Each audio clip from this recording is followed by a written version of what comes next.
Hello friends, welcome back to my channel Awadhi kitchen.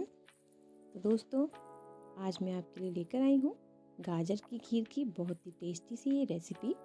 आज हम गाजर की खीर बनाने वाले हैं जो बहुत ही आसान तरीके से बन जाती है। तो चलिए स्टार्ट करते हैं अपनी गाजर की खीर की रेसिपी को। तो दोस्तों, यहाँ पर मैंने ये ले लिए हैं 2 गाजर। ज़्यादा नहीं है, अभी 2 गाजर की खीर बनाएंगे। 2 गाजर से भी काफ़ी खीर बन जाएगी। कम से कम 3-4 कटोरी खीर आराम से इससे बन जाएगी। 2 गाजर ली हैं, इनको अच्छे से पहले छीलेंगे और वॉश कर लेंगे। तो यहाँ पर मोटी मोटी गाजर लिए हैं। गाजर मीठी भी है, काफ़ी अच्छी गाजर है ये। तो सबसे पहले इनको छीलेंगे और वॉश कर लेते हैं। तो यहाँ पर हमने गाजर को अच्छे से वॉश कर लिया है और कट कर लिया है। अब सबसे पहले हमें क्या करना है, या तो आप इसको चॉपर में डाल के बारीक बारीक चॉप कर लीजिए, या चॉपर नहीं है तो आप जो बिल्कुल कद्दूकस होता है बहुत महीन वाला, उससे आपको इसको कद्दूकस कर लेना है। तो मैं यहाँ पर चॉपर का यूज़ नहीं कर रही हूँ, मैं यहाँ पर महीन वाला कद्दूकस है मेरे पास, इससे मैं इसको अच्छे से कद्दूकस कर लेती हूँ। इससे क्या होगा, बहुत बारीक बारीक महीन महीन ये गाजर कस जाएगी। क्योंकि खीर में आप बड़ी बड़ी कद्दूकस करेंगे तो वो अच्छी नहीं लगेगी, इसलिए हम यहाँ पे बिल्कुल बारीक हम गाजर को कद्दूकस कर लेते हैं। तो बस ऐसे ही हम पूरी गाजर को कद्दूकस कर लेते हैं। तो ये यहाँ पर मैंने सारी गाजर को कद्दूकस कर लिया है। अब सबसे पहले चलते हैं गैस की तरफ और उस पर रख लेते हैं एक बर्तन जिसमें हमें ये गाजर को पकाना है। तो यहाँ गैस पर हमने रख लिया है ये फ्राई पैन। अब इसमें हम डाल देंगे गाजर को। इसमें हमें ना कोई पानी डालना है ना कुछ डालना है, केवल गाजर को ही डालेंगे। गाजर में ऑलरेडी पानी है जिसमें वो अच्छे से पक जाएगा। तो अब इसको हम ढक देंगे और गैस की फ्लेम को कर देंगे बहुत ही ज़्यादा स्लो, जिससे कि ये नीचे लगी नहीं। इसमें अच्छे से पक जाएगा, इसमें कुछ भी ऐड करने की ज़रूरत नहीं है। 10 मिनट बाद हम इसको खोल के देखेंगे कि ये कितना पक चुका है। तो यहाँ पर ये हम गाजर को चेक कर लेते हैं।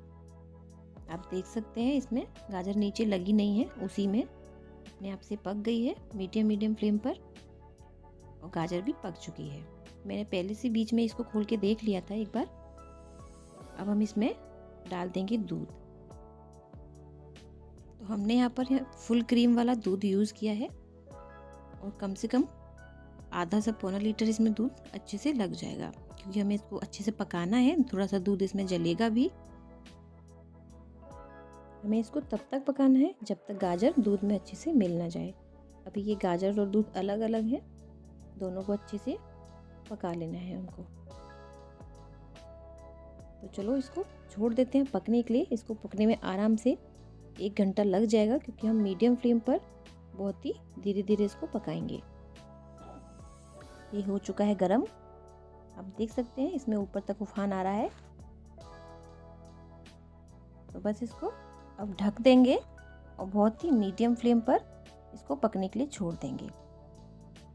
और इसको बीच बीच में ज़रूर चेक करते रहिएगा, कहीं ये नीचे लग ना जाए या ये ऊपर निकल ना जाए। तो इसको छोड़ देते हैं पकने के लिए ढककर। तो यहाँ पर हम चेक कर लेते हैं अपने गाजर की खीर को कि हो गई है या नहीं। बीच बीच में मैंने पहले भी देख लिया था, चलाती गई थी मैं इसको, जिससे ये नीचे लगी नहीं। और जो साइड में थोड़ा दूध जम जाता है उसको भी इसमें छुड़ा छुड़ा के खीर में ही डालते जाना है। तो ये लगभग पक चुकी है। थोड़ा सा और पकाएंगे, लेकिन इससे पहले हम इसमें ऐड करेंगे थोड़ी सी चीनी। हम यहाँ पर आधा कटोरी चीनी इसमें यूज़ कर रहे हैं। चीनी को ऐड करने के बाद हम इसको फिर से छोड़ देंगे पकने के लिए।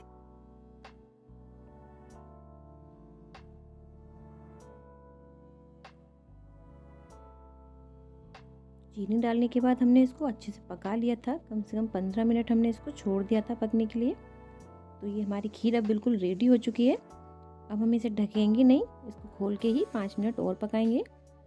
और फिर इसमें ऐड करेंगे थोड़ी सी पिसी हुई इलायची और थोड़ी सी कुछ ड्राई फ्रूट्स।